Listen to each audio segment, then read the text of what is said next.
रहमानिर्रहीम। अस्सलाम वालेकुम नाज़रीन इकराम, उम्मीद करता हूँ आप सब खैरियत से होंगे। अल्लाह आपकी दुनिया और आखिरत की रास्ता आसान फरमाए। आप लोगों के रिक्वेस्ट पे बहुत सारा ये कमेंट पे बार बार आ रहा था कि मोमबत्ती के हाजिरात पर अमल अपलोड करें। ये उस्ताद के चैनल में मौजूद था, दोबारा अपलोड करें। तो इतने सारे कमेंट्स देख करके मुझे मजबूरन ये अमल शेयर करना पड़ रहा है। तो ये कोई नुकसान वाली चीज़ है भी नहीं है, ये हर कोई कोशिश कर सकता है, लेकिन कामयाबी उसे मिलती है जिसका नसीब होता है। डायरेक्ट सी बात है, आप करोगे कामयाब नहीं मिलोगे तो ब्लेम किसी पे ना करना, ठीक है। हाजिरात सबकी बस की बात नहीं होती है, बहुत आसान सा अमल है जो हर कोई इसको कोशिश कर सकता है, अपना किस्मत आजमा सकता है, ठीक है। तो ज़्यादा बातें नहीं करेंगे, वीडियो ज़्यादा बड़ा नहीं करेंगे क्योंकि अमल को डिटेल्स में बताना है। तो आपको चाहिए एक बड़ा सा मोमबत्ती जितना मोटा हो बड़ा हो उतना बेहतर है, ताकि उसकी जो लौ होगी, जो आग जलेगी, वो थोड़ा सा बड़ा दिखे, ठीक है। अगर छोटा टाइप का मोमबत्ती लेंगे जो 4-5 रुपये में पतली पतली मोमबत्तियाँ जो दिवाली वगैरह में लोग चलाते हैं, उस मोमबत्ती पे लौह जो है बहुत छोटा होता है, ठीक है। और छोटे लौह पे बहुत कुछ देख के भी समझ में नहीं आता। हाजिरात हो सकती है, उस पर भी दिख सकती है, लेकिन इंसान का विज़न में थोड़ा डिस्टर्ब हो सकता है, वो समझ नहीं पाएगा। तो कोशिश कीजिएगा ऐसा एक मोमबत्ती ले, कैंडल ले, जिसकी लौ जो हम जलाएंगे थोड़ा सा बड़ा हो, आम जो मोमबत्ती है उनके मुकाबले। समझ सकते हैं, आइडिया आपका होगा। अब बाज़ार से 10-15 रुपये 20 रुपये का मोटा टाइप का मोमबत्ती ले सकते हैं। मोमबत्ती वाइट होना चाहिए, ठीक है। दूसरा वाला कलर ना ले तो अफजल है, मोमबत्ती आपको वाइट होना पड़ेगा, ठीक है। अच्छा, अब इस मोमबत्ती पे आपको क्या करना है, सबसे अव्वल आप रात को एक तन्हा सा कमरे का इंतज़ाम करें, एकदम तन्हा। आप अपने घर पे भी कर सकते हैं, लेकिन गारंटी इस चीज़ का होना चाहिए कि अगल बगल का किसी भी किस्म का आवाज़, लोगों का आहट, चहल पहल, ठीक है, जानवर की आवाज़, कुत्ते भौंकने की आवाज़, ठीक है, इस तरह की कोई भी आवाज़ उस जगह पर बिल्कुल ना हो। एकदम सन्नाटा, जब आप रूम के अंदर रहो पूरा सन्नाटा हो। दूसरा, सिवाय मोमबत्ती के वहाँ पे कोई भी रोशनी नहीं जलेगी, ठीक है। नाइट बल्ब हुआ, घर की छोटी मोटी रोशनी, कुछ नहीं होगी। आपको मोमबत्ती जलाना है, मोमबत्ती जलाने के बाद जितनी रोशनी होगी उतनी रोशनी में आपको ये अमल करना है। शर्त समझ गए। दूसरी बात, जब जिस दिन आप अमल करोगे उसका 24 घंटा पहले से, 24 आवर से आप परहेज में रहोगे। आप गोश्त, मछली, अंडा, प्याज, लहसुन, अदरक ये नहीं खाओगे पूरे 24 घंटा पहले से। मतलब आज अगर रात 12 बजे के बाद अमल कर रहे हो तो कल, यानी आज मान लीजिए आज ट्यूसडे है, ठीक है, ये अमल तो जुमरात की होता है, मैं एक मिसाल के तौर पर बता रहा हूँ कि ट्यूसडे है, ट्यूसडे को रात 12 बजे बाद ये अमल शुरू करेंगे। तो सोमवार को, ठीक है, सोमवार एक दिन पहले, सोमवार के ही मगरिब के बाद से आपको परहेज स्टार्ट कर देनी है, ठीक है। सिर्फ एक ही दिन का परहेज है, अमल करने के बाद आप परहेज तोड़ सकते हो। अब ये डिपेंड करता है कि एक दिन में किसी को ना दिखाई दे, 2-3 दिन करना पड़े, ये मसला अलग है। मैं एक बेसिक जनरल बता रहा हूँ, ठीक है। तो पहले शर्त दे दिया रूम का, लाइट का, ठीक है। और दूसरी शर्त हो गया परहेज का। नंबर 3, जो शरीयत का परहेज है वो सब पे है, ठीक है, हर अमल पे होता है। अब झूठ, गिबत, नाच गाने, फिल्म, अय्याशी, इन सब चीज़ों से आपको दूर रहना है। अदरवाइज़ इस तरह के अमलियात से दूर है, ठीक है। इसमें सिर्फ परहेजगार लोगों पे ही अमल का रास्ता खुलता है, नहीं तो नहीं खुलता है। बाद में वो क्या बन गया अलग बात है, लेकिन बहुत तकवा अख्तियार करना पड़ता है जिनको हाजिरात खुल चुकी उनके लिए। तो ये 3 चीज़ें शर्त हो गई। अब लिबास में क्या रखोगे, आप वाइट लिबास पहनोगे, कोई भी पंजाबी कुर्ता वगैरह पहनोगे, वाइट लिबास होना चाहिए। रूम को अमल के लायक बनाने के लिए आप बाखुर वगैरह जला दें। आप अगर लुबान आपके पास है, आपके पास संदल है, उसको कोयला में लहका के आग जला करके उसको बाखुर जलाएं। और एकदम नहीं है तो एकदम सिंपल सा 3-4 ठो मोमबत्ती रूम के इर्द गिर्द जला दें, 4 कॉर्नर में जला दें, घर पे मोमबत्ती के सामने सामने जला दें, ताकि एक रूहानी माहौल क्रिएट हो। बदन पे इतर लगाएं, थोड़ा सा खुशबू लगाएं, हो सके तो रूम में थोड़ा सा गुलाब पानी छिड़क दे। एक रूहानी माहौल आपको क्रिएट करना है, खुशबू वाला माहौल, जिसको जिन्नात और नेक अरवाह को पसंद होता है, ठीक है। तो आप पूरा रूम को वैकेंट रखिएगा, रूम पे कोई सामान वगैरह नहीं होना चाहिए, टीवी या बेड या चेयर ऐसा नहीं होना चाहिए। रूम पूरा वैकेंट होगा, हर सामान से महफूज होगा, तब जाके इस तरह के अमलियात आप काम कर सकते हैं। अब आपको क्या करें, सारे शर्त आपको बता दिए, 3-4 शर्त था, बता दिया, क्लियर कर लिए, ठीक है। क्या करना है, परहेज क्या करना है, सारी चीज़ बता दिया।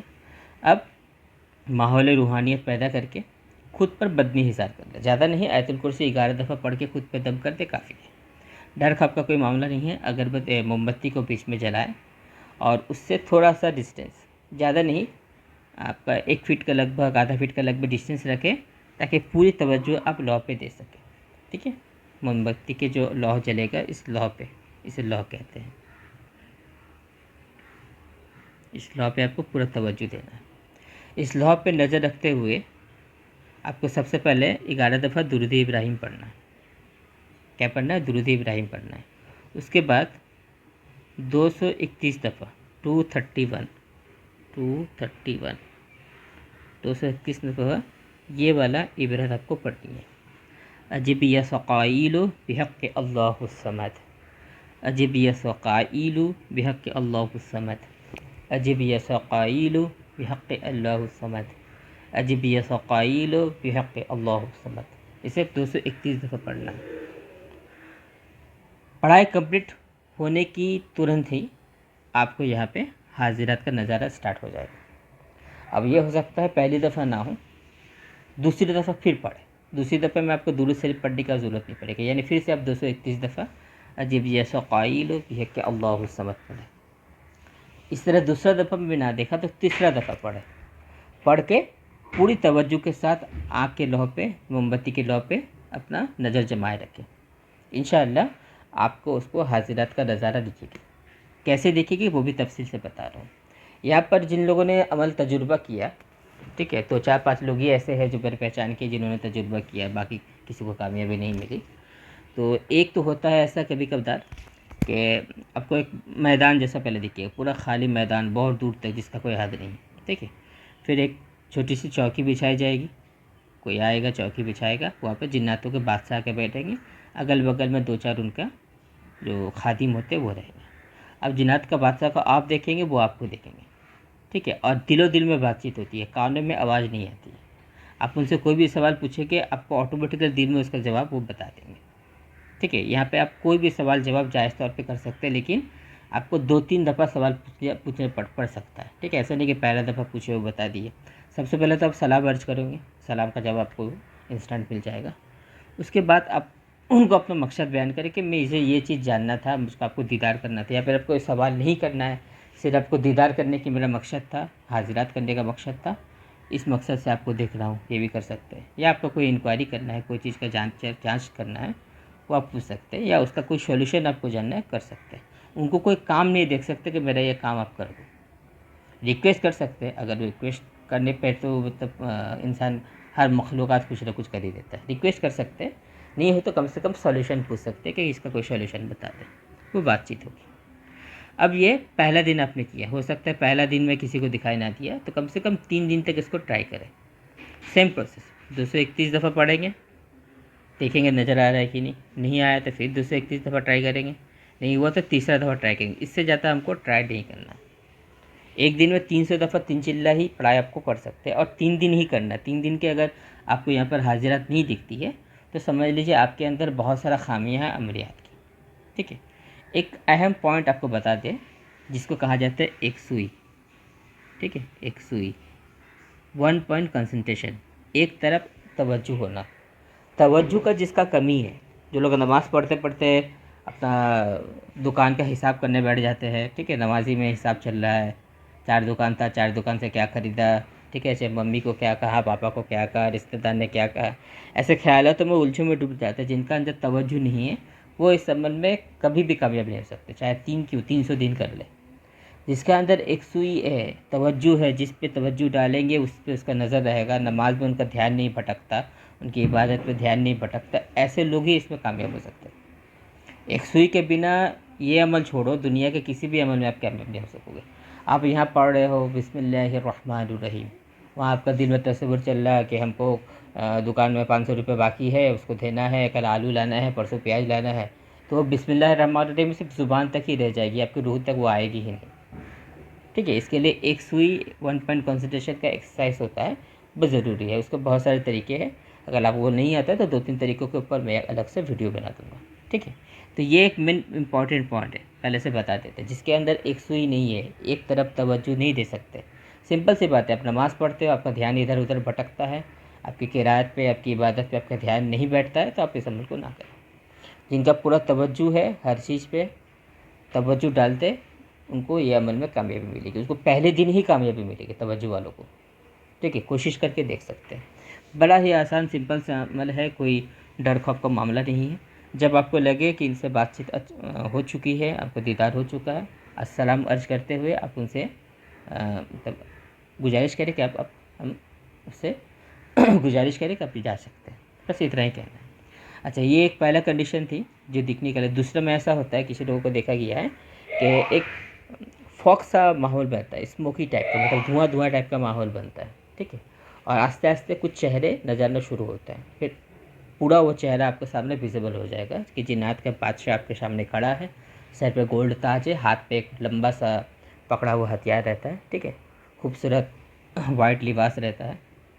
ठीक है, कद बहुत लंबा होगा, तो एक खूबसूरत सा प्यारा सा चेहरा आपको दिख सकता है।